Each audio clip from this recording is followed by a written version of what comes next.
workshop. So just like Bill mentioned, what we'll be doing is we will first be giving you an overview of predictive modeling.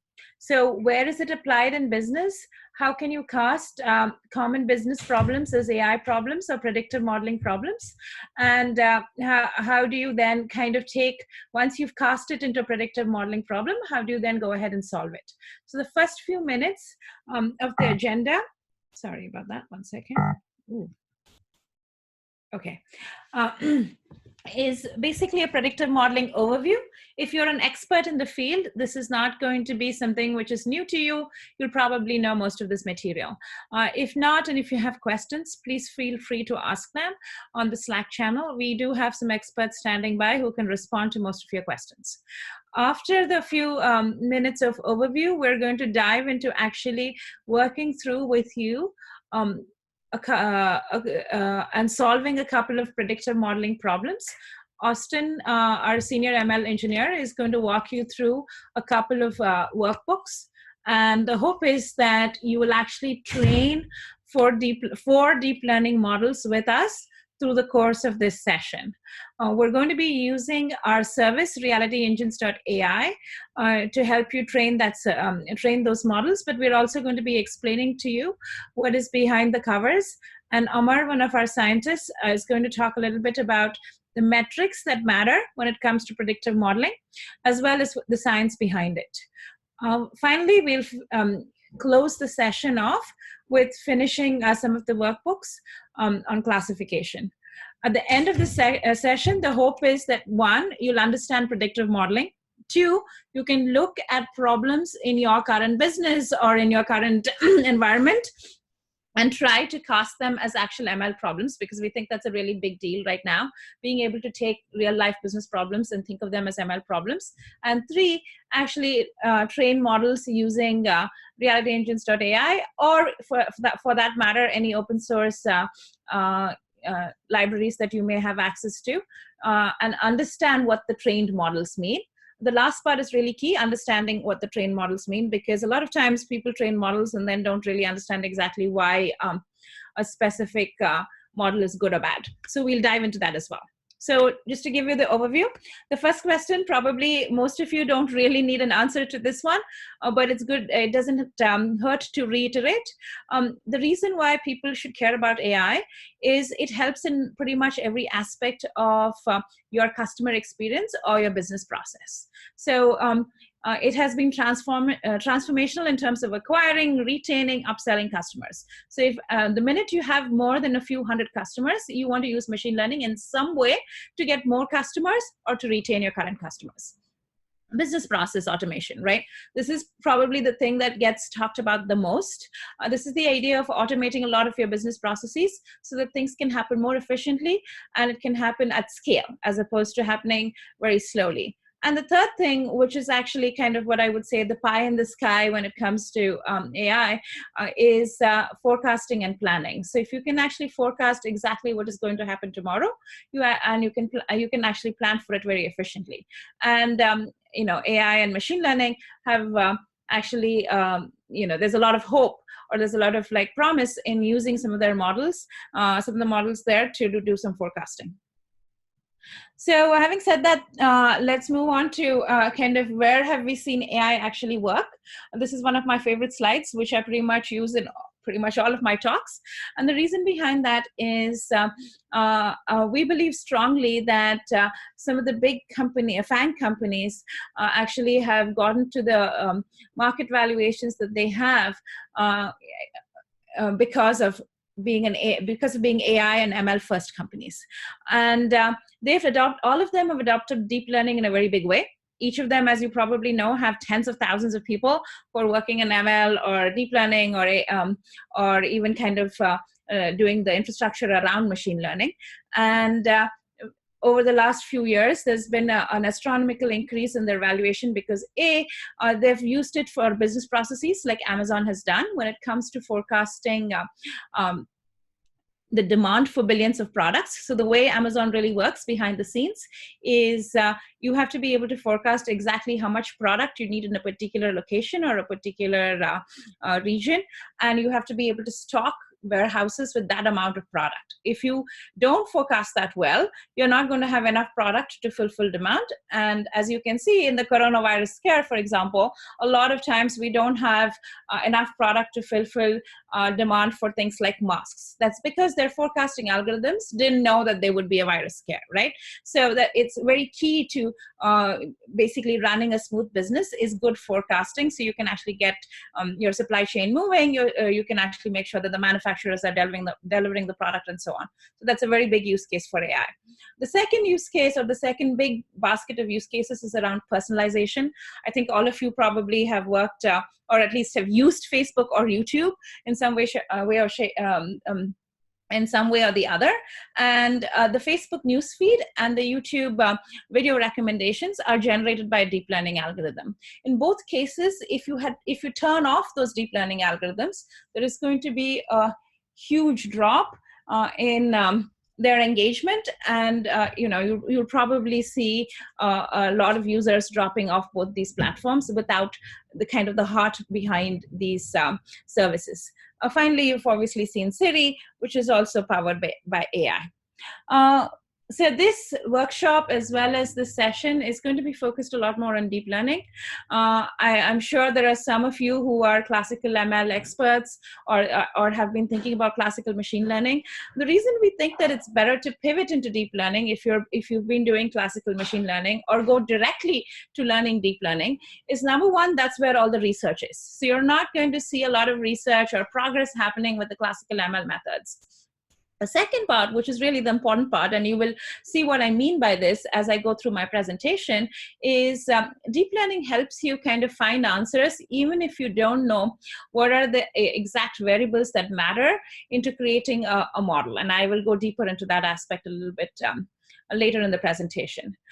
We also find that as long as you have enough data, you can always beat classical machine learning, or you can do as well as classical machine learning. So our advice to you, if you're somebody who is like beginning to learn machine learning or beginning to like kind of understand more about it, is to go directly into learning more about deep learning and trying to apply deep learning versus trying to use some of the classical machine learning methods.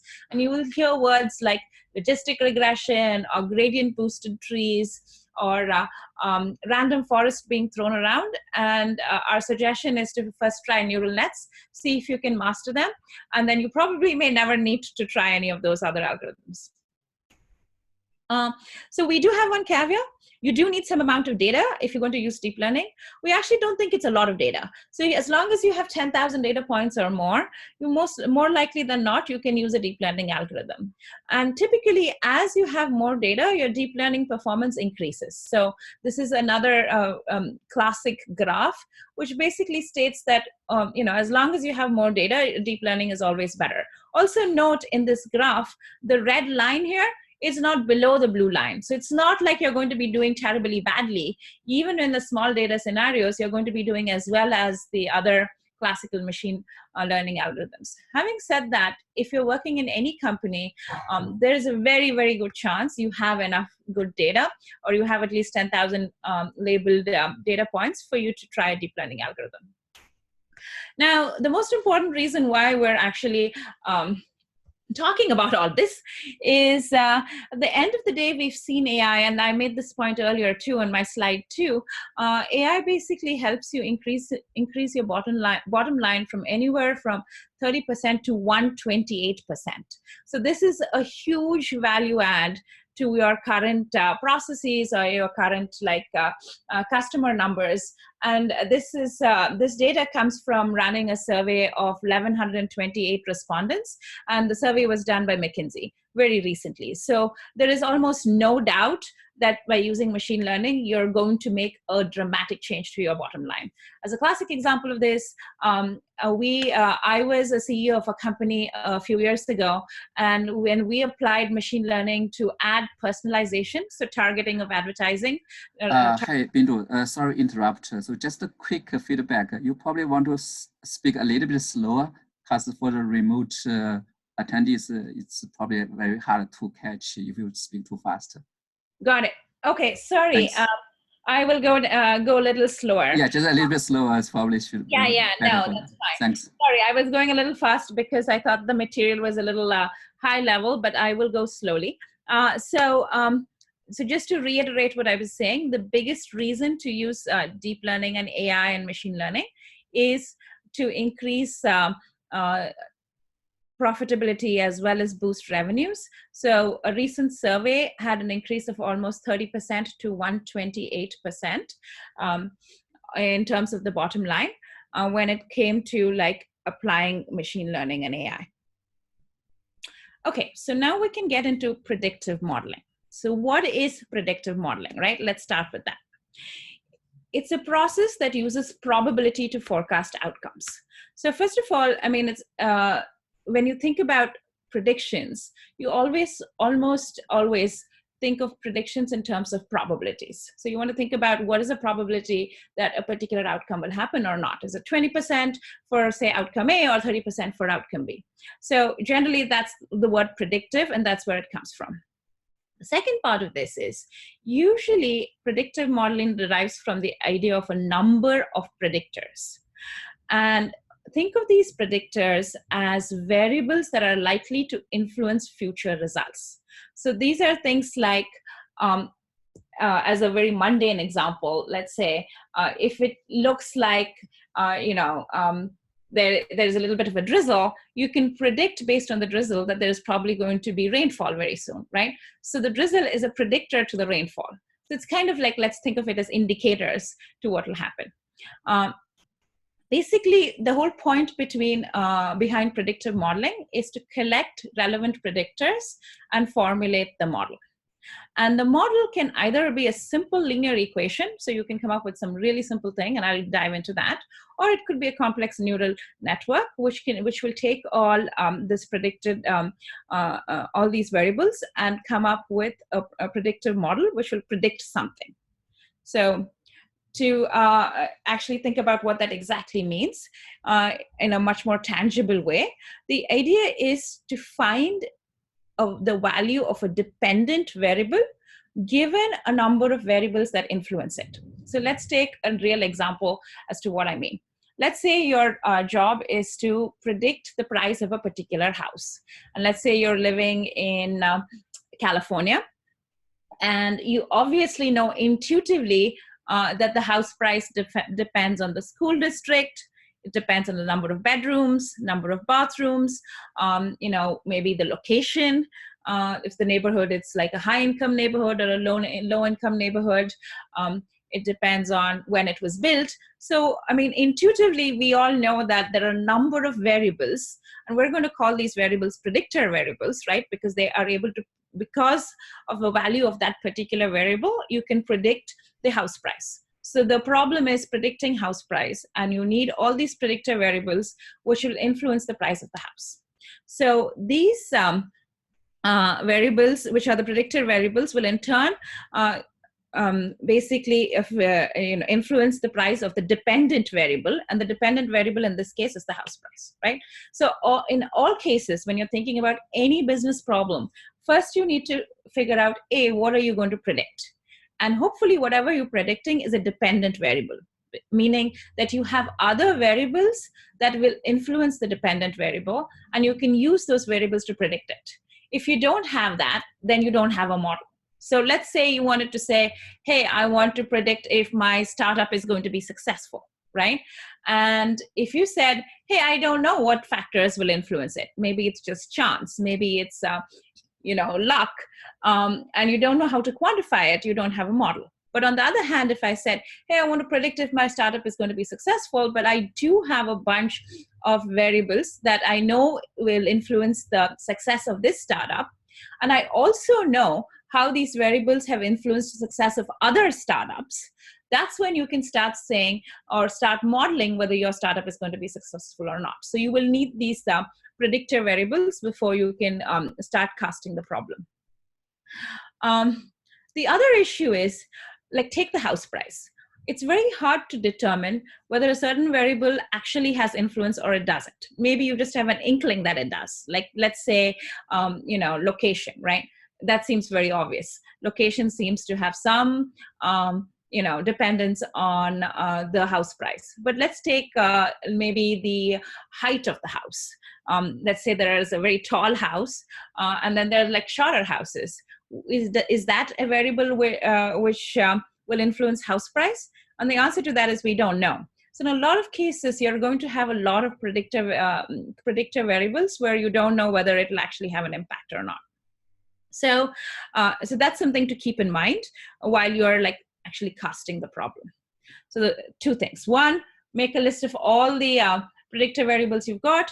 Two, even if you don't know if a particular variable has influence or not, or towards actually adding it in. So in this case, the size of the house or the height of the house, we don't know whether it'll have an impact. We're still going to include it as long as we have it. A lot of times people don't have enough variables, but as long as you have the variables, you want to include it. Now, some concrete examples of predictive modeling. It's actually the most commonly used type of modeling in machine learning and AI. It's by far the one which is most commonly in production. It's used in almost all aspects of most industries.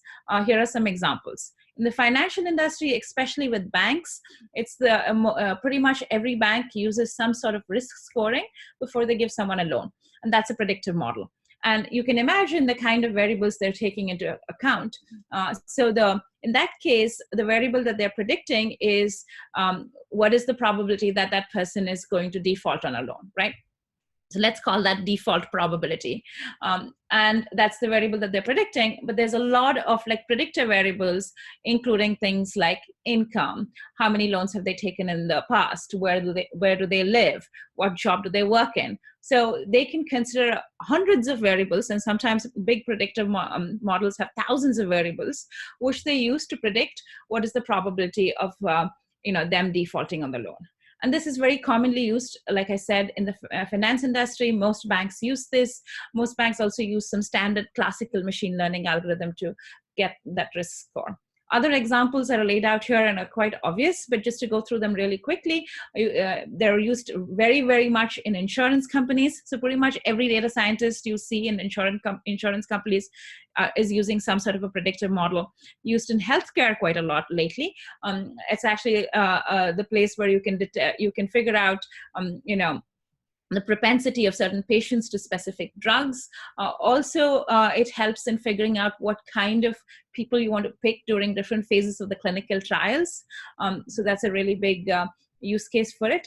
And the use case in most enterprise software companies is around security and fraud.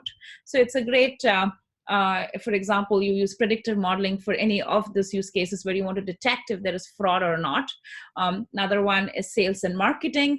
So if you're a marketing person, if you want to see if your customer is going to churn out or not, you want to predict customer churn probability. You can actually model that as a customer churn probability, or actually a customer churn YN, a customer churn categorical variable. We can talk a little bit about that soon.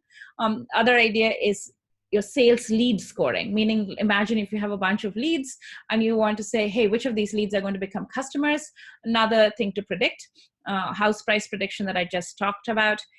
Even stocks sometimes, or most hedge funds, to be very honest, I would say about 90% of hedge funds today use some predictive model to predict the future value of stocks.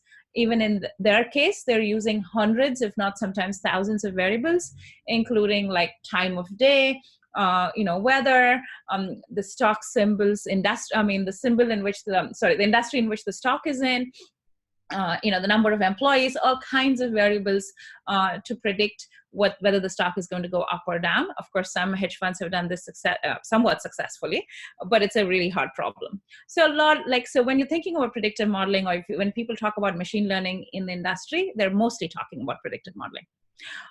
This will give you a very small toy way of visualizing and understanding predictive modeling. So it's a little bit more real. So here we're going to basically identify the species of the flower. So that's the problem. So given a bunch of these predictor variables like sepal length and petal width and petal length, the job of the model is to predict the species. So just imagine if somebody went around and got all the measurements for a particular flower, and you have no idea what the species of the flower is, but you have all these measurements, all these numbers. And then you basically give these numbers to a model. The model has to predict what species of the flower it is. So that's the simplest and the easiest way to think about predictive modeling. You have these values of these predictor variables. You give those values to the model returns the dependent variable or the target variable. Oftentimes it's called target. So if you see target, you know that's what you're predicting. So this is a simple data set, 5 columns. The first 4 columns are basically your predictor variables. This 5th column is your dependent variable or your target variable. And fundamentally, before you do any predictive model, you need to have this data. So if you don't have this data, there is no chance. There's no, you won't be able to create a predictive model, right? So the first problem is first cast the problem, meaning figure out what you're predicting. Second, figure out what your dependent variables are. Figure out what your predictive variables are. Once you have your predictive variables and your target variable, then you need to come up with a spreadsheet, or it could be millions and trillions of rows, so it could be a data dump of sorts too. But you just basically need to create a data set which is very much looks like this. In this case, it's a toy one, but you can imagine having trillions of rows and literally hundreds of columns. So the most complex predictive models are nothing more than lots and lots of these rows and lots of these columns. So once you have that data, what goes on really is this. This is what you call training data. And just so you know, this column here is what I told you, the target column.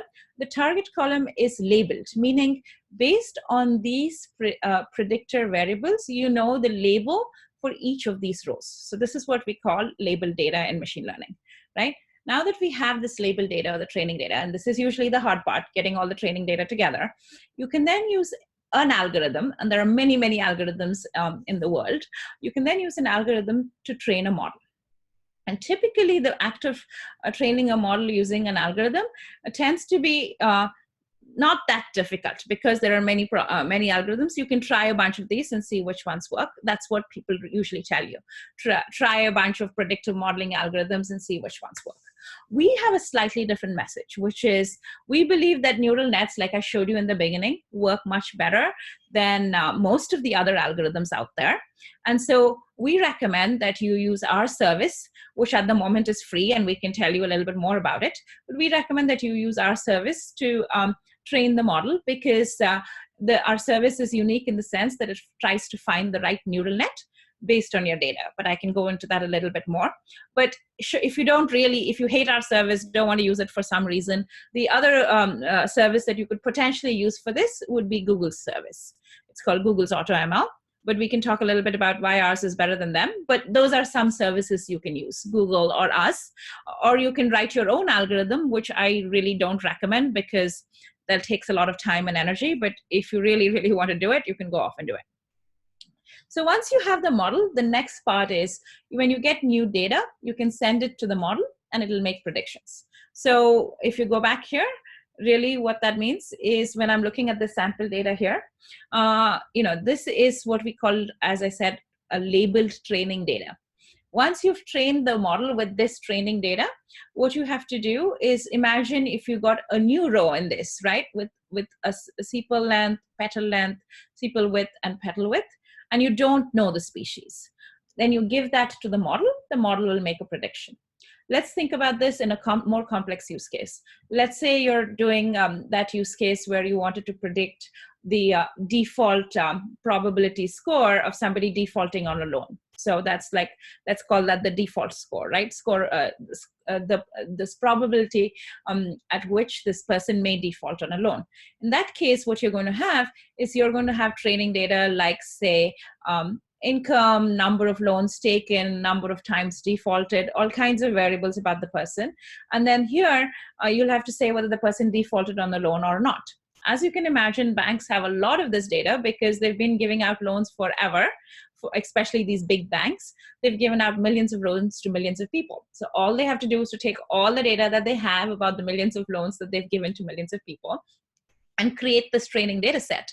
And because you have to give them a lot of information before you get the loan, their data set tends to be super rich, right? So then they can create the training data, use an algorithm, create their model. And then when a new person comes in, let's say I walk in and I say, hey, I want you to give me a loan for $1 million. All they will do is collect all this data from me, all of this data, and then predict what the probability score of my default is going to be. So if I've taken a lot of loans before, if maybe I own something right now, and maybe I have fairly good income, the model will return a good score, and which says that I am likely not to default, and they'll end up giving me a loan. And if it's a bad score, then they won't give me a loan. And this works really well for them because, as you can imagine, they have hundreds and thousands of kind of bank tellers and agents who are giving out these loans. They're not going to rely on that human to make the decision. Instead, they're relying on the machine learning model. So if you have all of these concepts kind of in your head, that's a very good start in terms of like beginning to like actually create your own predictive model. Now, this whole predictive modeling, or this whole umbrella, falls into what we call supervised machine learning. So in the case of supervised machine learning, we really need something called labeled data. And I talked a little bit about what labeled data is a few minutes ago. And the idea there is, like I said, you need training data which is actually labeled with the values that you're going to predict. So here is a classic example. This is an example which pretty much everybody gives you in Machine Learning 101. And the idea is we have a machine learning model here, which is looking at a lot of images. In each image, there are cats or there are no cats. And you really need to know beforehand, when you have the images with you, you need to label them as having cats or not having cats. And once you train the machine with the labeled data, then when you get a brand new image where you don't know if there's a cat or not, and you give it to the model will be able to predict whether it's a cat, whether the image has a cat or not. Note, this is a hard problem because a lot of images, like if you look at images generally in life, they're not labeled, right? I mean, if you just look at any random 1,000 images, like your photos, in your photo album, you're not going to have any labels on them. So this class of machine learning called supervised machine learning cannot be applied to your photos. It can only be applied once you go through your photos and maybe mark everything as a person or a cat or what have you, right? So that's one of the big things which is brought up all the time when it comes to supervised machine learning, as like, oh, it's a problem because you have to go get a lot of labeled data. Okay, so now that we understand predictive modeling and we understand labeled data and so on, now let's go into a little bit deeper into what types of predictive models exist. So fundamentally, there are two types of predictive models. One is regression, and the other is classification. It's really easy to understand. Depending on what your target variable looks like, this is your, whatever it is that you're predicting, it's either a regression problem or a classification problem. So in the case of house prices, the target variable is continuous, right? So when it's a continuous variable, like it's a continuous set of numbers, like the house price could be 20,000 or 25,000, or the temperature could be like 84 or 85, then it's a regression problem. So you're basically trying to predict a value on a continuous, measure. However, if your target variable is more kind of a category, like, let's say loan versus no loan, I mean, give the person a loan versus don't give the person a loan, then it becomes a classification problem. And then the target variable is called categorical. So you will see in machine learning, people talk about numeric variables and categorical variables, and that's all this means. Numeric variables tend to be continuous. Categorical variables have specific categories. So in the case of categorical variables, basically you're predicting a particular class. Are you cold or are you hot? So each value of each of these categories, right? Like there are 4 values, then you have 4 classes. That's another common term people use. The word class just means category or topic. Okay, so thinking about this conceptually, and we're kind of at the tail end of my presentation before Austin takes over the workshop, but here is the way to kind of visualize this, right? What is basically happening in the back end when you have a bunch of predictor variables, which are then basically going to be used to determine the target variable, is you're really doing some form of curve fitting, right? I mean, I'm sure if all of us in high school have know what curve fitting means. So really, in the simplest curve that you can come up with is a straight line. So if you think of it, each of these different points here are rows in that training data, right? And what we're trying to do is we're trying to find the function which fits the which fits the points well, which explains the points. So the underlying assumption here in regression, this is a very, very simple regression. It's a linear regression with one variable. So is that the data fits a particular curve. So there is an assumption which says, hey, the data that I have can be in some ways, in this case, extrapolated, right? So that's the assumption in this particular case. But regression comes in many forms. We can talk about that a little bit. You can do more and more complex functions. It doesn't have to be a straight line. It can be like a more complex function, but as long as you can model the function, then the problem just becomes finding kind of the the constants in that function, so that you can now predict new things based on that function. So you're basically figuring out what the function looks like, the function that fits the data.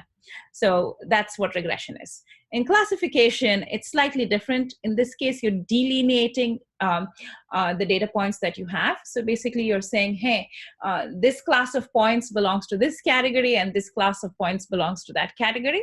And what you're trying to do, like given a set of points, is to draw that line or boundary where the points might fall in category A or category 2.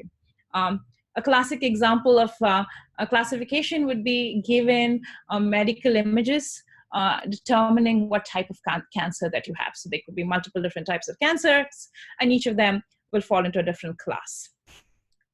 As I've mentioned before, both of these types need labeled data. Unfortunately, as we know, data comes in all forms, meaning it's not necessary for data to be labeled. What we are talking about today is predictive modeling, which falls into the world of supervised learning. There is already a lot of progress made in other fields as well, where you don't need labeled data as much. And that's in the field of semi-supervised learning and unsupervised learning. So when people talk about unsupervised learning, all they're talking about is how to create models when you don't have labeled data. We're obviously not going to talk about semi-supervised and unsupervised learning today. So that'll be a topic of discussion for another day. And so we're focusing mostly on supervised learning. The good news, almost 80% of, I would say even more than that, 80 to 90% of all models which are in production are supervised learning models. But if you're someone who wants to get into what's the new thing, it tends to be unsupervised learning, because as you can imagine, a lot of data is still not labeled. Okay, then let's just talk a little bit about regression methods. So there's multiple different types of regression. So we talked about what regression is and predicting this continuous target variable, right? Now, if you take a classical ML approach, meaning if you take a statistical approach or a classical machine learning approach and not a deep learning approach, that's when you have to deal with these problems. With deep learning, you luckily don't have to deal with this much. With the classical machine learning approach, you have to guess what kind of distribution fits the data. So for example, if it looks like there's a linear relation, or there's some kind of a linear correlation between bedrooms and bathrooms and house price, then you could probably use linear regression. But if you think that, for example, I mean, the examples given there, give you an example, like if it's a customer lifetime value, or if it's some kind of like marketing mix model, then you're using linear regression. Then the other approach is to use logistic regression, where there is like more, where the, relation is not really continuous or not really linear.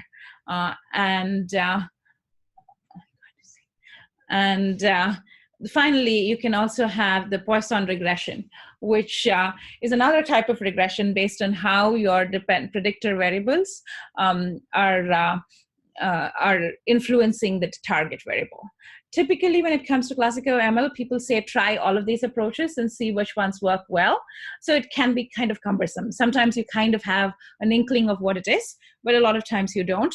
Logistic regression tends to be the most popular of the lot. So most people just use logistic regression and start there and then start diverging. Okay, so now let's talk a little bit about reality engines as well as neural networks. So here's the reasons why we like neural nets. The first reason is, remember I told you that there are a lot of variables which influence the target variable, and sometimes you don't know what they are. With deep learning, the biggest advantage is you can take all the data that you have and just give it to the neural net. It will figure out what's useful, what's not useful. So that's a really big advantage. Second advantage is you don't have to actually kind of featureize the data. So we didn't talk a little about that as much, but if you were not using deep learning, you'd have to like study each of these predictor variables, understand its shape a little bit, and then try to figure out whether you want to use the variable directly, whether you want to use a factor for it, whether you want to normalize it. You'd have to do a lot of tricks with the data almost to make the model work. So one of the things you will hear, especially with some of these bank models or these what I'm going to call classical data scientists, they'll be like, hey, my model is not working, or I'm spending a lot of time, working on featureization, because they're trying to find the right variables. They're trying to put that in the right format. They're trying to scale it up or down, and it takes forever sometimes, especially if you have lots and lots of variables, and you can't get the model to actually converge. So that tends to be a problem. This problem kind of goes away to some extent. I won't say it's going to go away fully, but goes away to some extent when you're using neural nets. You don't have to worry about the types of regression. You don't have to worry about how many variables you've got. You don't even have to worry about, to some extent, featureizing the data. Because basically, fundamentally, what's going on is the neural net is learning kind of the patterns in the data. And because it's kind of, in some ways, it doesn't assume kind of a set function type or shape. It can actually model various different types of data much better than assuming a distribution beforehand. So this is kind of a little bit of what we do. When you give us a data set, like a data set which has that training data, like I mentioned, what we're doing in the background is we're trying various different neural architectures to see which of the neural architectures is the best fit for your data set. So it's finding the best neural net for your data set. So again, if you were not using some technique like neural architecture search, you would still have to struggle with neural nets, because there are things called hyperparameters that you will have to set on your neural net. So that those will be guesses. So you'll have to guess this, hyperparameters, and then try to see how to fit the best data set, and that can be very cumbersome as well. But if you use this technique, the neural architecture search technique, where the machine is basically looking for the best parameter and tuning it well, then you basically get the best neural net for your data set without having that much pain or trouble when it comes to your predictive model. And the way the neural architecture search works is it uses various different search strategies to find the right hyperparameter for your particular data set, right? Because if you were to do a brute force search, meaning try every single neural architecture there is in this world to see which fits best for your data set, we're going to be running neural architecture search for millions of days, and that can be very compute intensive. So one of the biggest things that people will say to you when you say, hey, I want to do deep learning, is they'll say, hey, this is very compute intensive, you have to pick a lot of variables, you have to pick a lot of parameters, it won't work.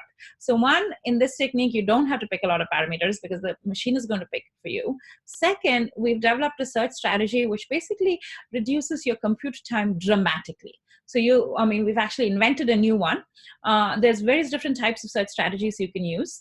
And our invention is called bananas. And so if you're one of those people who want to read papers and, kind of want to dive deeper, you can go to our website, realityengines.ai, and click on the research tab. And you will see the paper which talks about our neural architecture search method. Anyway, so we'll actually see a little bit of this in action right now when Austin talks about how to set this up and how to run these predictive models. Finally, I'll leave you with this. This is a histogram of all the predictor variables which were used to determine the income of a particular person, right? Relationship, age, whatnot. So these are your predictor variables, and the target variable was income. Once you have all these predictor variables, you can also compute what we call the feature importance graph, and this is what this is. Each of these variables are called features, and this graph here tells you exactly which feature had a bigger impact on the result. So in this case, the income graph, the biggest indicator of whether your income was above 50K or not was a relationship. So the fact that you're in a relationship meant that your income was probably pretty high. If not, your income was probably lower. So this is a graph which you will want to produce once you have your predictive model up and running. So you can tell people, hey, this is what is influencing this result the most. For example, school district, I can imagine, I'm just guessing, might be really high up if we were going to do the same graph for predicting house prices. Okay, so that kind of gives you kind of the end-to-end kind of what's the conceptual understanding of predictive models, as well as some of the business goals. Austin is now going to take over and actually start the workshop.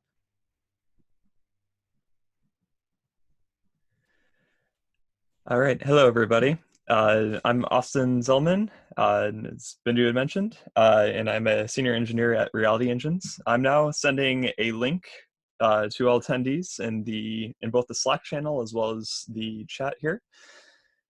This will take you to our Google Colab workbook, and this will, in the workbook, I'll start screen sharing in just a moment and walk everyone through setting up your Reality Engines account. And then actually training, we're going to go through 4 deep learning models. So let me just go ahead and spin up the screen sharing here.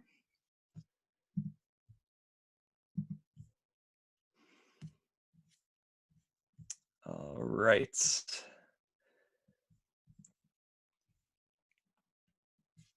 Looks good.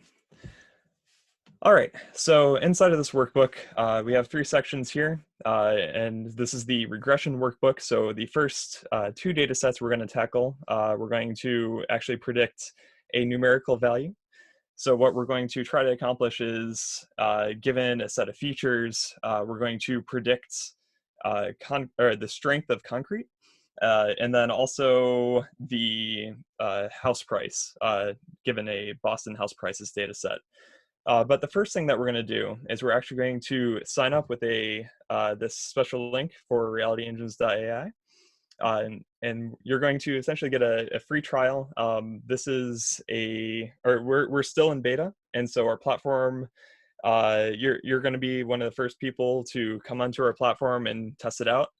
So what you're going to do is either sign up with GitHub, sign up with Google, or enter in your name, email address, and password, and hit sign up. If you do this form with your name, email, and password, you will have to do a verification step with your email. So make sure you're using a real email that you have access to at this moment.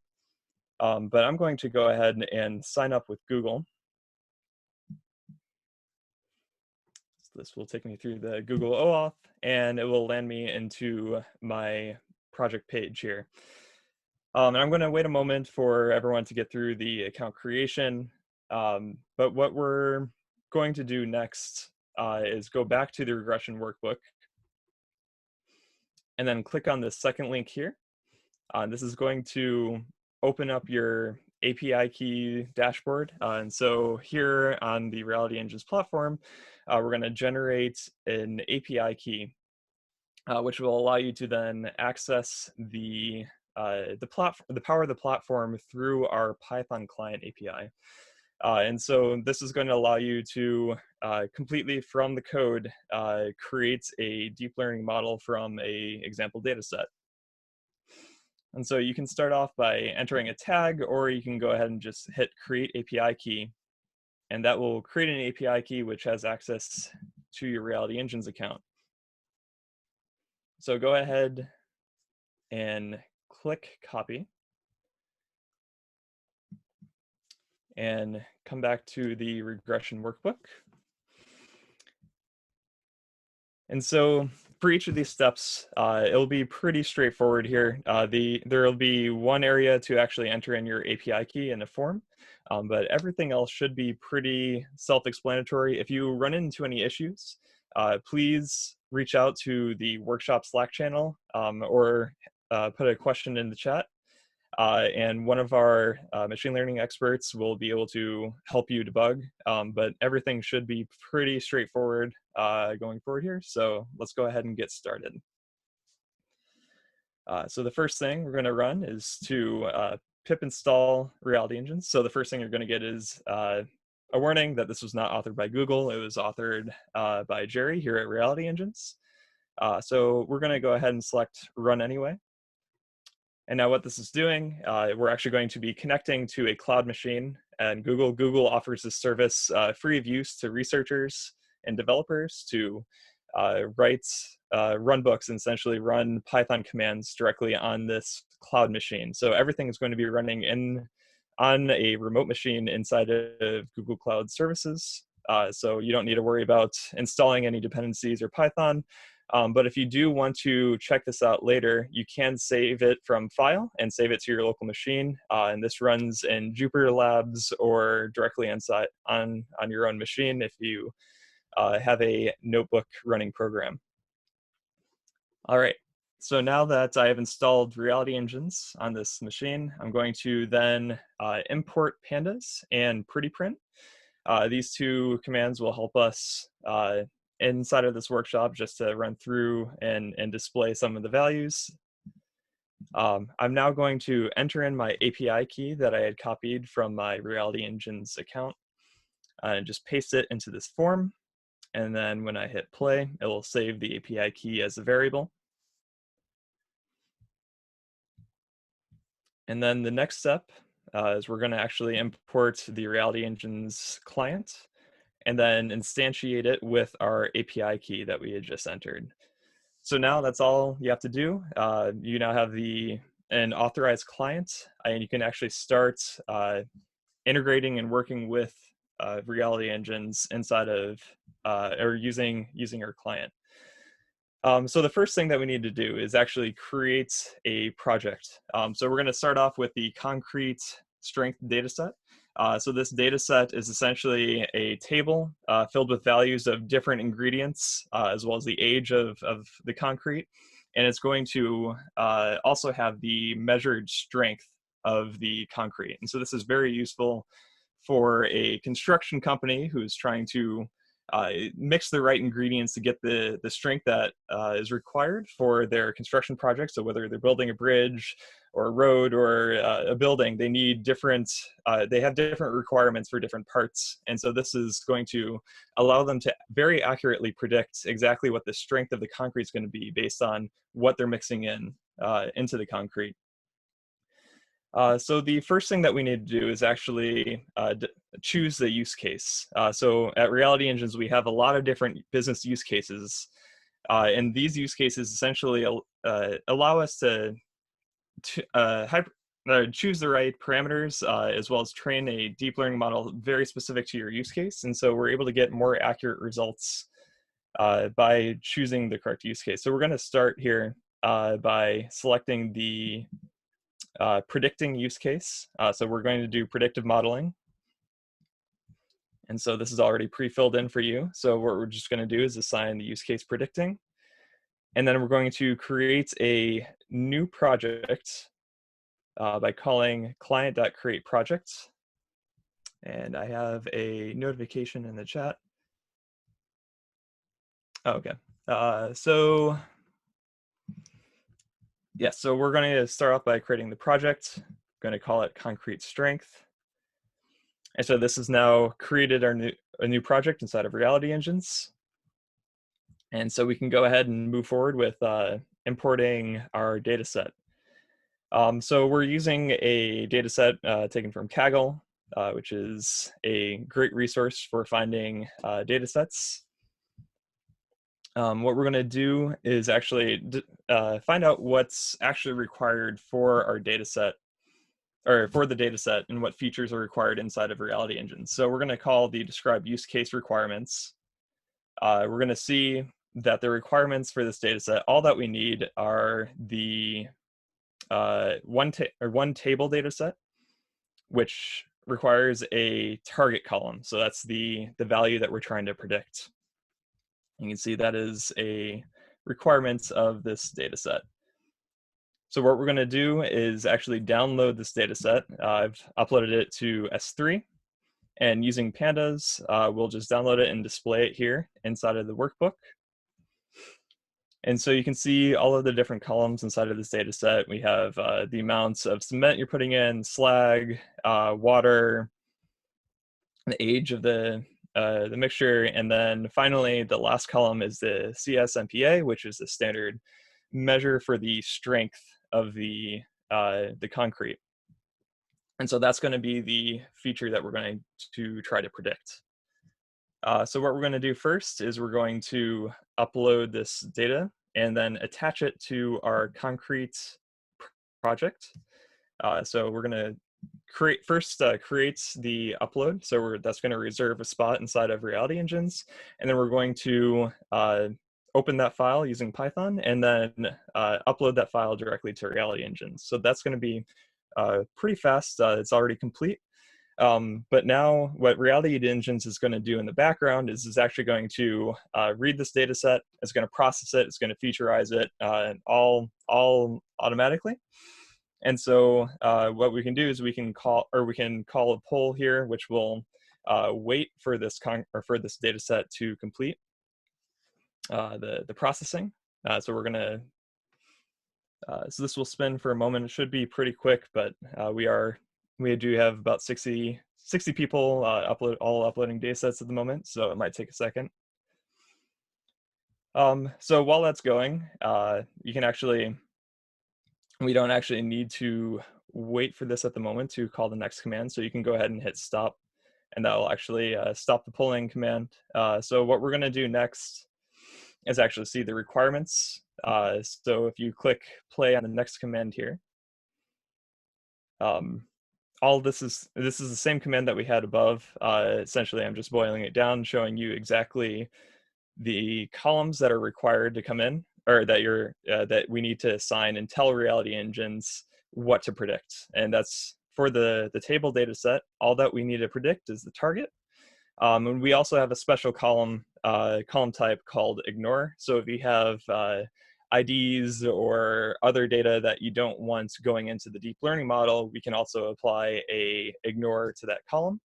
And then that column will just be ignored inside of training as well as predicting. And so it allows you to not have to necessarily delete columns that you don't want going into the system. So let's go ahead and continue waiting for the dataset inspection, as we do need that to complete in order to move to the next step.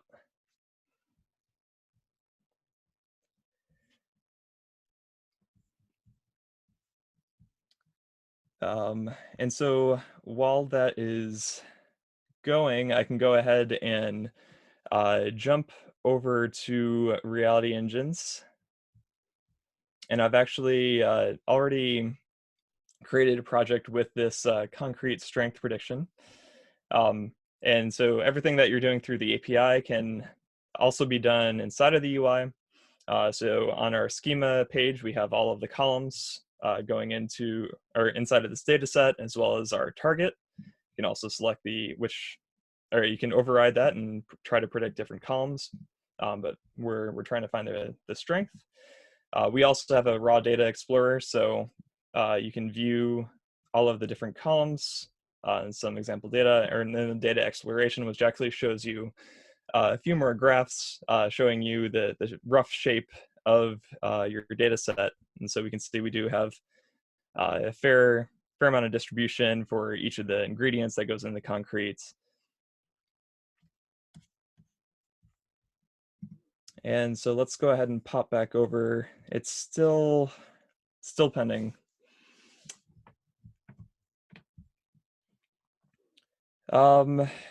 So for now, I'm going to go ahead and show you the next step. Let's see. So I might be able to continue forward. I mean, all the data should be there. So let's go ahead and try to cancel that as well. And so basically, this next step is selecting. Yep, no, it's not quite ready yet. So we're gonna still have to wait for the data set to complete the inspection. So for now, what we're gonna do actually is going to switch gears. We can go ahead and kick off.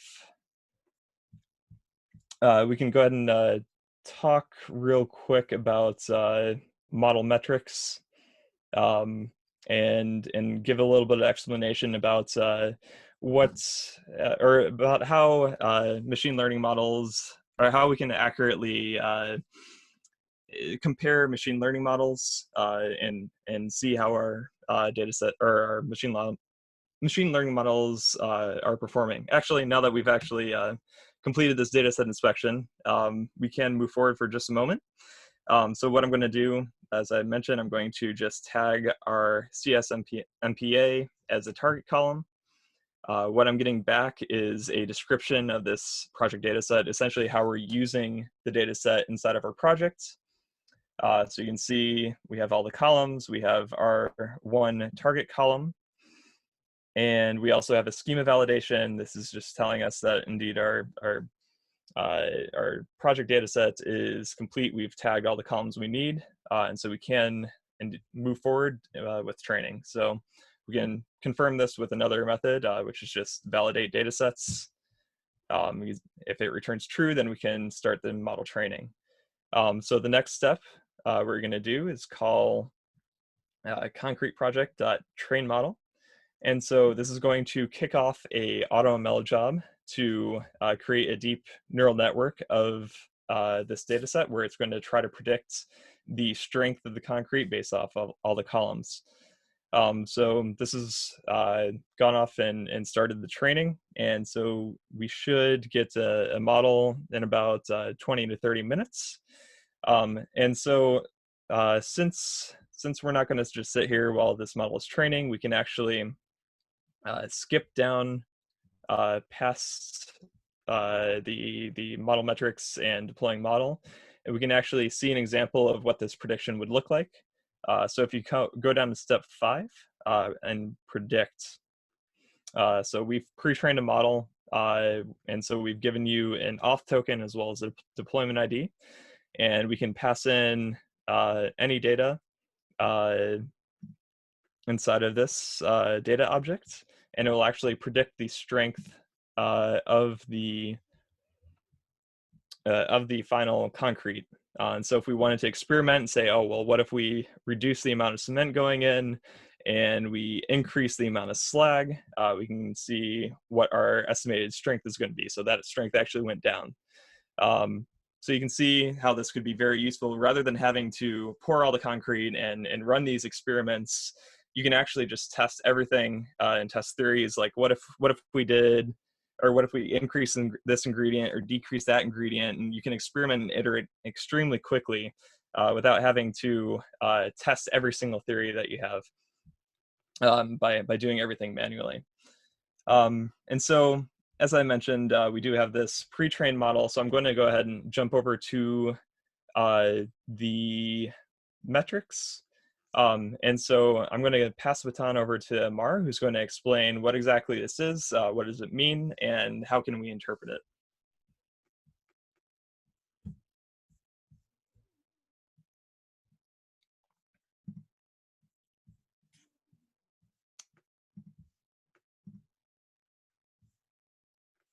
All right, Amar, are you there?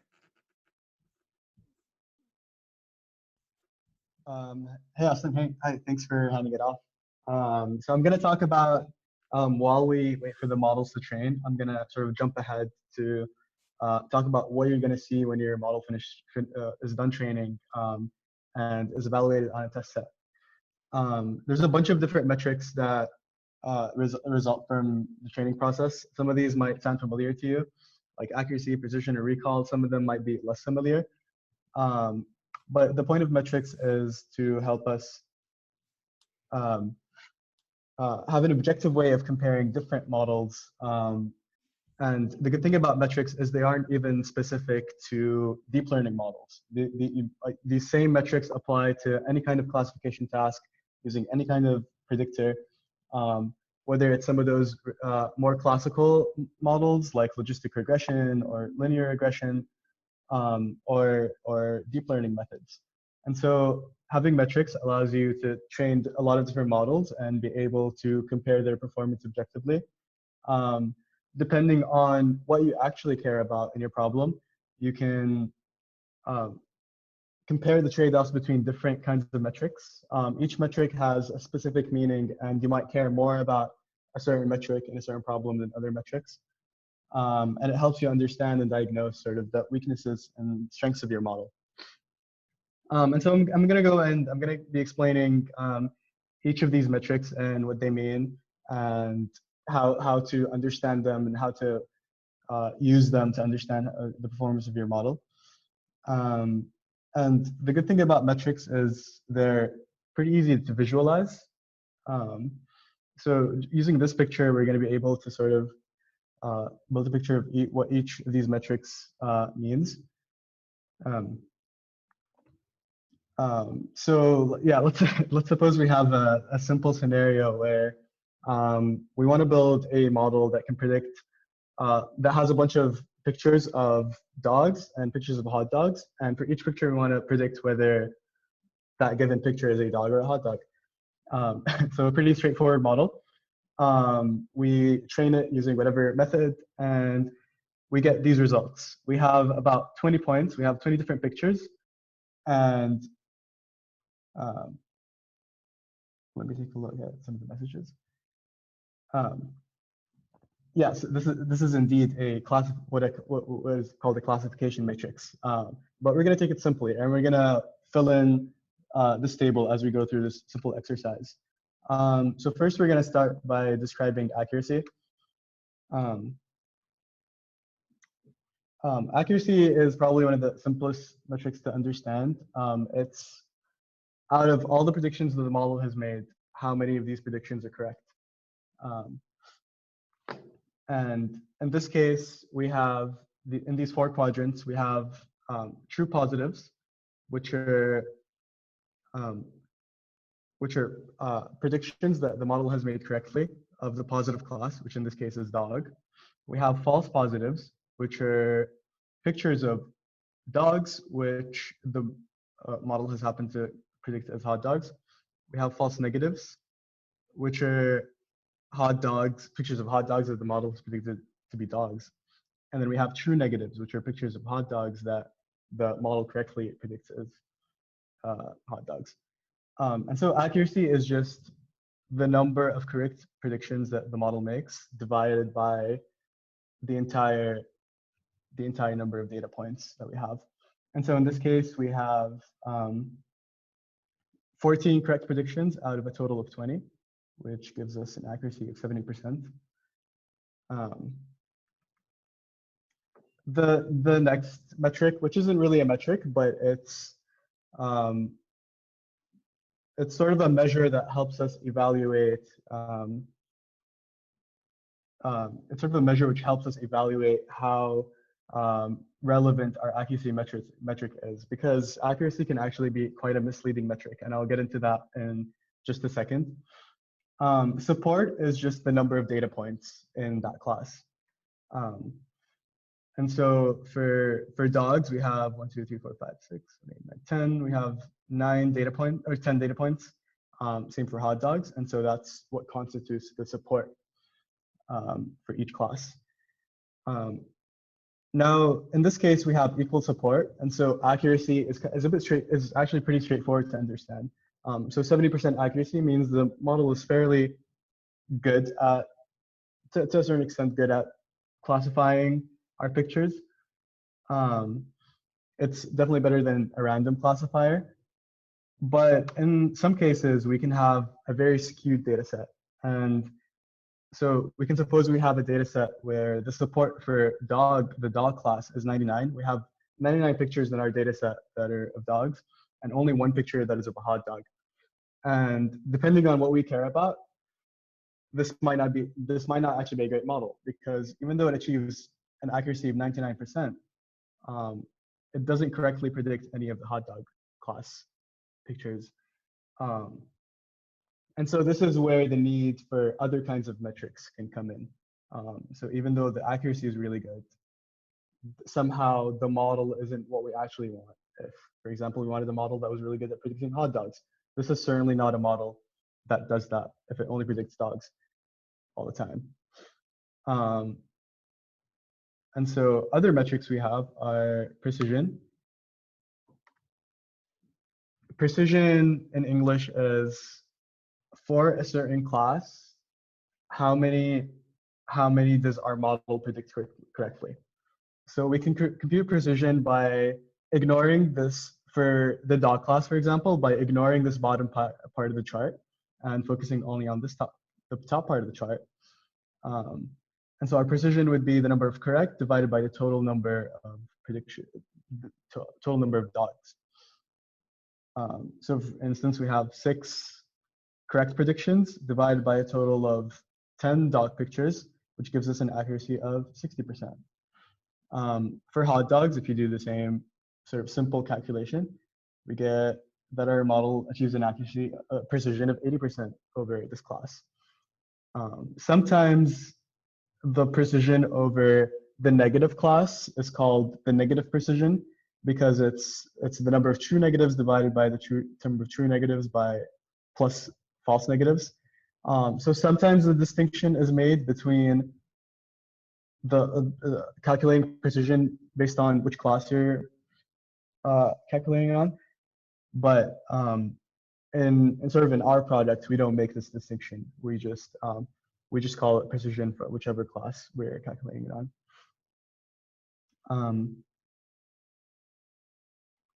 Yeah, you can imagine how precision was sort of the proportion of correct predictions within a given class. Recall gives you the metric over sort of the vertical column and the confusion matrix. And so recall in English is, for the predictions that your model makes of a given class, how many are correct. So if the model predicts, in our case, 6 correct predictions of dogs out of 8 times that it predicted dog, that gives us an accuracy of 75%, right? 3 out of 6 over 8, or 3 out of 4. Over the hot dog class, we have 8 correct predictions out of 12 total times that it predicted hot dog, which is 2/3, or 66% recall over the class. And again, with precision, we have a lot of specific terminology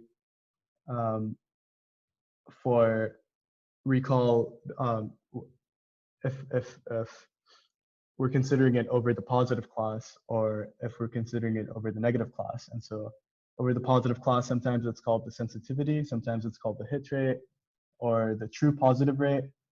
The recall over the negative class is sometimes called the specificity, the selectivity, or the true negative rate. And so to go back to our discussion of a data set, this is a very extreme kind of data set where we have a ton of dogs. We have a ton of pictures of one class and very few pictures for another class.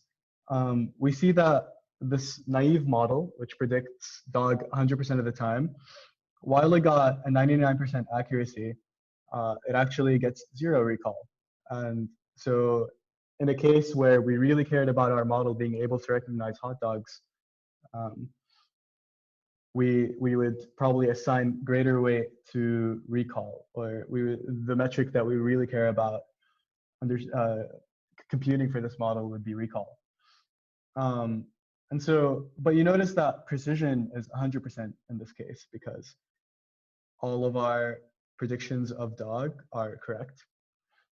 And so this is actually what's called a precision versus recall trade-off. meaning that if your variables are perfectly separable, meaning you can actually objectively separate these two variables, find independent causes for those variables, you can get perfect precision and perfect recall. But most of the time, if you're trying to optimize one, that leads to a decrease in the other. So depending on your problem, you have to figure out, what do you actually care about? Do you care about precision or do you care about recall? And so it's problem specific. As an example of where you might really care about recall is in a web search context, where, for instance, the user asks a question, and what you really care about is that part of the results you return at least one website that answers the user's question. In that case, what you really care about is recall, which is that among the results that your model returns, the correct answer is among them. It might return a bunch of results that are completely irrelevant, in which case the precision might be low, but you really care about recall, which is to say that the answer has to at least be a part of your results. Now, there's one other metric which is somehow one of the most important in summarizing the performance of a model, and it's called the area under the ROC curve. You don't have to understand what ROC means. What you do have to understand is this is a metric that measures the model's discrimination ability, meaning its ability to tell apart the two classes that you're trying to predict. And area under the ROC curve really only makes sense when we understand that predictions are really probabilities, meaning that you aren't predicting a class or another, you're predicting that it's dog with a certain probability. And if the probability for that it's a dog is greater than the probability that it's a hot dog, you might classify it as a dog. But there's also different decision thresholds where you might decide to label an image as a dog or an image as a hot dog. So for instance, you might decide to label an image a dog if your model gives it a probability of 30% or more. And so you might predict more images to be hot dogs than dogs based on this cutoff threshold that you pick. So this gives you using the same model really gives you a family of models that has different trade-offs in the metrics based on where you decide to keep the threshold cutoff. And so what area under ROC curve is, it allows you to plot your false positive rate and your true positive rate against each other, and it computes the area under the curve of this trade-off. As the false positive rate changes with your cutoff threshold, so does the true positive rate. And integrating under this area gives you sort of the model's ability for separating the classes, meaning that with an n% probability, it's able to tell apart whether the classes are different correctly. So that's area under ROC curve. The higher the area under the ROC curve, the better your model is at distinguishing the two classes. So if you get an ROC, AOC, or AOC for short of 1.0, that means your model can perfectly tell apart the two classes. It'll never confuse a dog for a hot dog, even if it's a dog wearing a hot dog costume.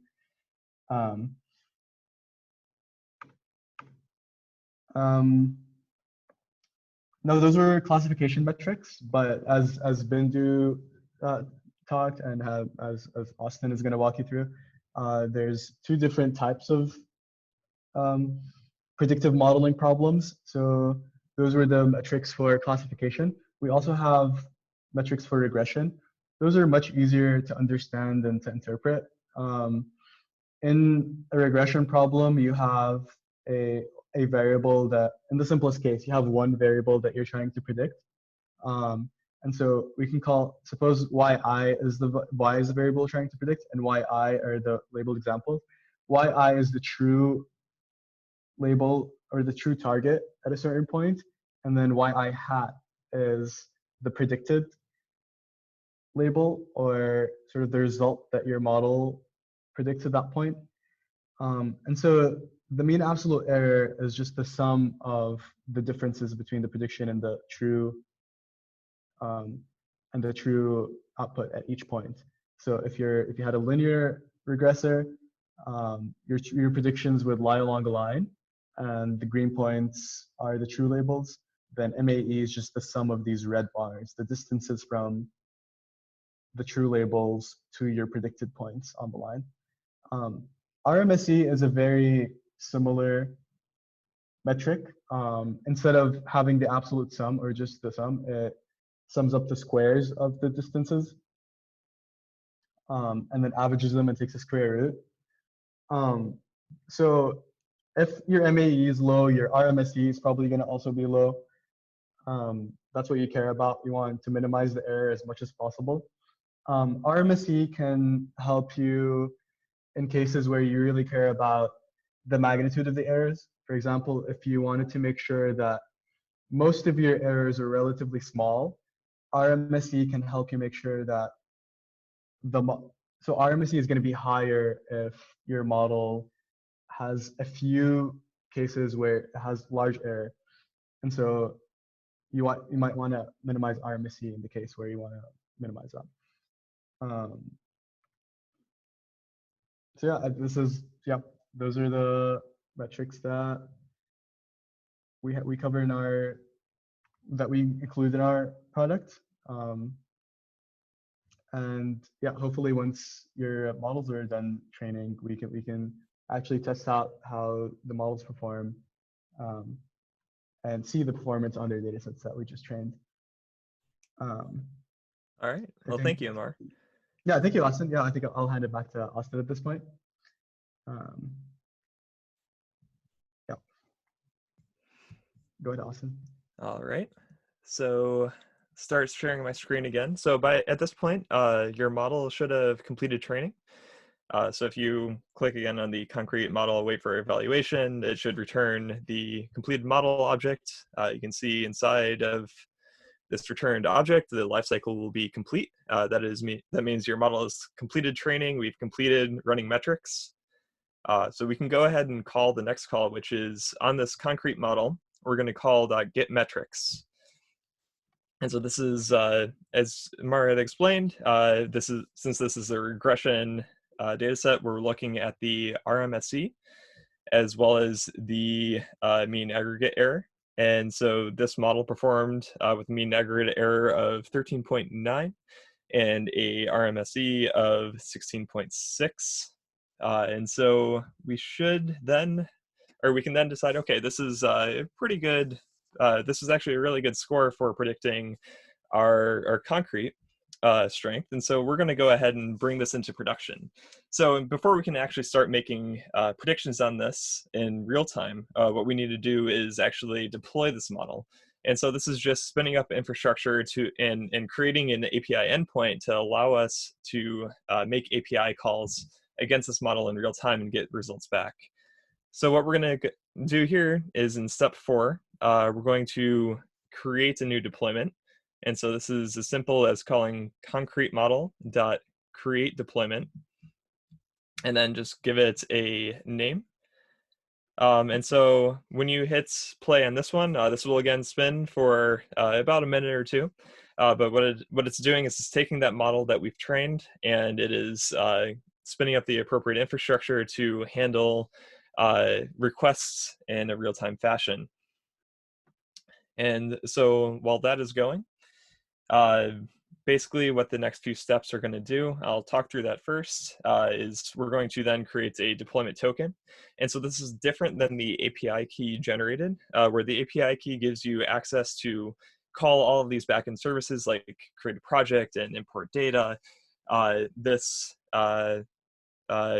deployment token is essentially a safe token to embed in your UI applications. You can put it in the backend system, or you can put it in a mobile app. Essentially, you can use it anywhere as its only purpose is to call this deployment inside of this project. And so we're going to go ahead and create this deployment auth token. And so the next step here is actually we can start making predictions. So now that we have our deployment, it's live, we have our deployment token, we can go ahead and do the same thing and call client.predict. We can pass in our auth token. And again, we don't need a authenticated client. Like I showed earlier, we can actually give it a brand new API client. You can call it using our REST API. And so you can use it anywhere and everywhere. But when we call this, we should get back a prediction with the predicted strength. And you'll notice even with the example data passed in here, the model that we trained earlier this morning, the values will be a little bit different. That's because we're continually improving and creating better and better models in the back end. And so that's part of the power of reality engines. If you keep training it, your model is going to keep getting better because we're always making improvements and deploying and employing new machine learning techniques to actually produce better and better models. And so because we are running short in time, I'm actually going to skip this Boston house prices data set, but you can go ahead and do this in your free time. But what we're going to do is actually go back to the top here. We're going to go ahead and switch over to the classification predictions workbook. So if you click on this link, it will open up the secondary workbook. You want to keep this open because you want to grab your API key. You have to walk through the same steps of just installing and instantiating your Reality Engines client. But after that, we should be good to go. And so I'm going to quickly step through these first few steps. Again, you need to accept to run this workbook. You're going to connect to a new machine. It's going to download and install the Reality Engines package. We'll import pandas and pretty prints again, and then we'll paste our API key. And with that, we will then import Reality Engines and then instantiate the client. All right, and so this next model that we're going to create is actually going to be a weather forecasting data set. Now, this is a data set based on Australia weather patterns. So essentially, they took a lot of readings about the temperature, pressure, humidity, and they then inside of that data set actually put a column of whether or not it rained the next day. And so given the array of columns and values of all these readings, we're going to create a model to determine, is it going to rain tomorrow? And so what we're going to do is essentially do the same thing as last time. We're going to choose the same use case predicting, as it is still in the use case of predicting. It's just going to be classification. Since our column is yes or no, whether or not it rained the next day, our system will automatically detect that it's a classification problem and apply the appropriate machine learning algorithms to correctly classify rather than predicting a numerical value. So go ahead and hit play on use case. And then we're going to create a new project with the name weather forecasting and the use case of predicting. And so this will create a new container inside of our organization in Reality Engines. And then we can start importing and uploading our data sets. So we can go ahead and skip this first part, which describes the requirements, as it's the exact same as last time. All we need to do is upload a table and choose one column in the table to predict. We're going to then download our weather data set, and this is a little bit larger, so I'll take a moment. So once you've downloaded it, you'll see that it has a date column, location, temperatures, rainfall, a whole bunch of information about the current weather conditions. And then the final column is rain tomorrow, and it's just a yes or no whether or not it's going to rain. And so in the sample here, there's obviously not a lot of no's, but there's about 75%, 25% split between the yes and no data. So as you can see, we've got many more rows in the last data set, about 140,000. And so we're going to go ahead and hit the next step, which is going to upload or create a dataset upload, and we'll upload it to Reality Engines and tell it that we want it to attach this dataset to our weather project and give it the dataset type table. And so again, we need to wait for our dataset to inspect. It should be much faster this time around. In the back end, we scaled up our infrastructure to handle the load, so it should be really quick. So now now that we have this data set attached, what we're going to do is we're going to, again, see the requirements. All that we need to do is give it a target value. So we're going to take the data set that we just uploaded, and inside of this project, we're going to tell it that what we want to predict is the column rain tomorrow. I'm going to make sure that that is the target. And again, we'll get back a response. It will show us all of the columns inside of our data set. And we can see that at the very end, we've got the target, whether or not it's going to rain tomorrow. And we've then got the validation. It is true. So we should be good to go ahead and train a model. So again, we can see that our project is ready to go. We've uploaded and tagged the dataset appropriately. And so all that's left to do is go ahead and hit train model. And so this will take another 15-20 minutes to train. And so while you can go ahead and click on the wait for evaluation. So this is just going to sit and spin, waiting for our model to finish training and to get the metrics. So while we're waiting, I'm actually going to pop back over to the project that I had trained earlier this morning. And so we'll go to the weather classification data set. We can again view the data exploration, see a little more detail over the distribution of the data, and then also go to the metrics. And as Amar had explained, this is a bit different than the regression. So here we have the classification accuracy. We can see that it actually was able to predict with accuracy about 100% whether or not it was going to rain. The area under the curve, our RC curve, was again a 1.0, so it was almost 100% accuracy. Our log loss was 0.01.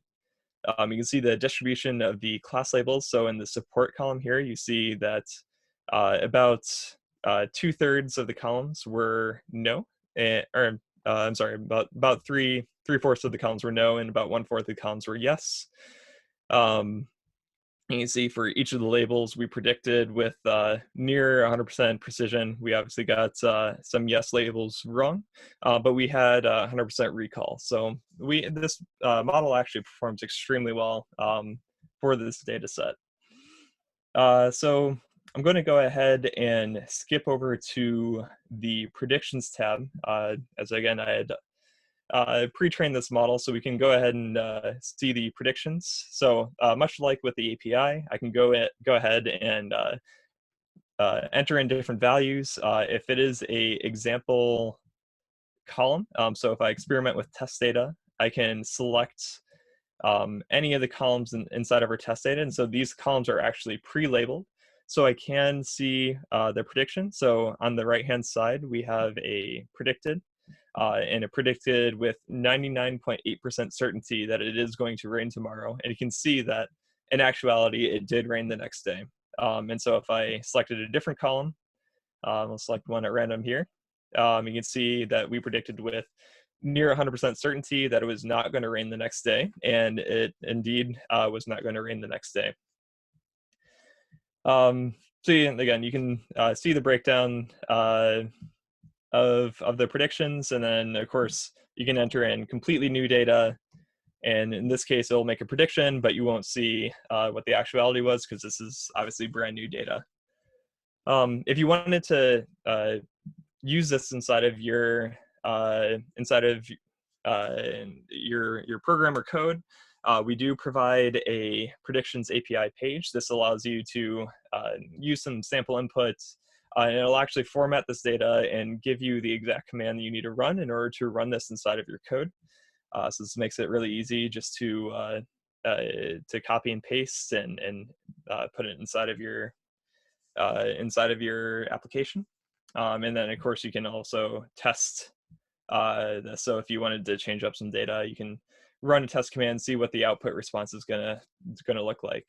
So you don't even need to run it inside of your code to know exactly what to expect in the shape of the data. And so in the meantime, I do believe it is still training on our end. So yes, we're going to keep waiting for that. But we can also go ahead and see the model that we trained earlier, the predictions for the concrete strength. This dashboard is quite similar in that we got the left-hand side of the inputs, and then on the right-hand side, the numerical input or numerical output. So instead of seeing the classification, we just see how close it was to the actual value. So if I select another column here, we can see that we predicted a strength of 71. The actual strength was 61. So it was a bit off for this value. But this allows us to essentially experiment with the same idea for the regression data set. And again, we can use the predictions API to see how we'd use that inside of our code, which we already used in the other notebook. So for the time being, since we do have a little bit of extra time, we can go ahead and cancel waiting for the evaluation. And go ahead and scroll down. Much like with the last model, we provided a deployment that you can go ahead and make a prediction off of. And so you can get the API response back. You can see that for this test data, we predicted that it's not going to rain the next day. And this is exactly what you're going to see when our models are done training.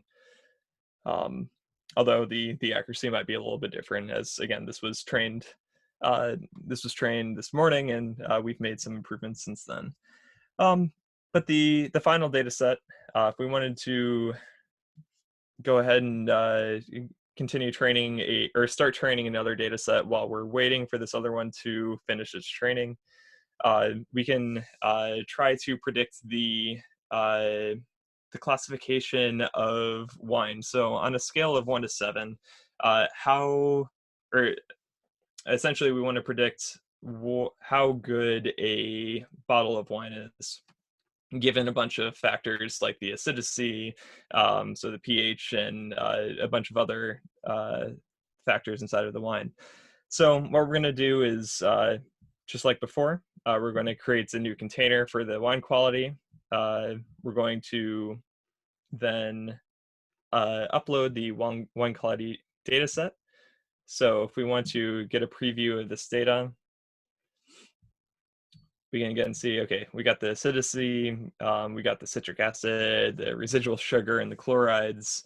And the final column here, we have the quality. So you'll see that these are numbers, but we are going to automatically detect in the back end of reality engines that there are only one of 7 different numbers. And so we're going to correctly classify this as a classification problem. So we're not going to use regression. We'll classify it as an actual quality value. And so we'll go ahead and upload this data set. Using the same method, we're going to create the upload, tell it which project to attach it to, and then upload directly to, or upload the file using the upload we created. And then in just a few seconds, it should process fairly quickly. We should be able to wait for the dataset inspection, and there we go. So now it's done all the inspection. It's classified all the columns. And we'll actually, and then what we're going to do is we're going to then tell it that we want to predict on the quality column. So again, all we're doing here is we're passing in our project, we're passing in our data set, and we're telling it that the column inside of our data set quality, we want to be our target. And then we get the final dataset schema and see all of the columns. We correctly got the target. Excellent. The project is valid. We're ready to train. So again, we can go ahead and hit train model. And so this is going to start the model training for wine. And so while we wait for both of these models now to train, I'm going to go ahead and scroll back up and wait for this model evaluation on the weather model. But I can pop back over to the UI and look at the red wine classification data set. Much like with the last one, we had where we had yes and no, we have a histogram here of the predictions of the class of the quality given the inputs. So rather than having just one classification, we actually have 7 here. So it's going to give us back prediction, what percentage is actually going to, or with percent confidence of what class this wine belongs to. And so this wine, it thinks belongs to, with the 81% certainty that it belongs a 6. If we chose another column, we can see again, this one, it was a little bit unsure. It's 50% sure it was 5 and 45% sure it's 6. And the actual quality was a 6. So we were pretty close to that one. And taking another one at random, again, we got 6 with 76% certainty, and indeed the wine quality was 6. If we wanted to take a look at the metrics and see how this performed over all of our test data, we can see the classification accuracy was about 63%, which is roughly what I would expect from a data set with so many, or with the data set with so many different classes. So it's not getting every single one right, but it is, you can see the area under the ROC curve, which I care much more about inside of this data set, is 82 with a log loss of 91%. So it is actually predicting the value in its range of possible values. It's just not always choosing it as the most, it's not always perfect on getting it right. So it might say with 55% accuracy, it's a 5, with 45% accuracy, it's a 6, and it was a 6. So we see that it is actually performing quite well where it's still in the range of possibilities while still not guessing with absolute correctness. So again, we can break it down with the class labels. So we see for each of these class labels, we see the supports as well as the precision and recall for each of these classes. And with that, we do have about 15 minutes left, so I don't think that we're going to be able to get through the actual training of these models. And I do want to open the floor up for some questions for the last 15 minutes. So if you want on your own time, you can come back to this workbook and you finish it up. You can also, you'll get an email alert when your model is done training, and you'll have access to your free trial. So you can log back into the Reality Engine's website and see the projects you created. So if you hit refresh here, you should see all of the projects you created, and revisit and create deployments as well as create predictions off of it. Feel free to also check out the other use cases as you saw earlier, and as well as in the UI and Reality Engines, we have lots of use cases for a lot of different business use cases. So please check us out and let us know what you think. Thank you. Yeah, just to add to that, as Austin mentioned, the beta version of the service is available for all of you. Not only can you use it, but you can also invite others. So just click on the team link up top, and you'll be able to invite other people into your account and be able to collaborate with them. You can obviously also create another account for your organization. If you're using your personal Gmail account, you just have to log out and hit request access from the homepage, and we'll be able to give you that account very shortly. You can use it to train models, test them, and just play with the system, all for free at the moment. And like like I was saying right up in the beginning, the neural architecture search, which powers most of this, is pretty new and innovative. We believe our approach is more efficient, as well as tends to be more accurate than pretty much any other service out there. And it also helps you kind of really get up to speed really quickly with not just with deep learning, but also understanding of those metrics. So we do have sample data sets loaded in that you can use to test out the system. And in some ways, you're doing us a big favor as well, because you're helping us test the system, scale it, and make it better. So thank you.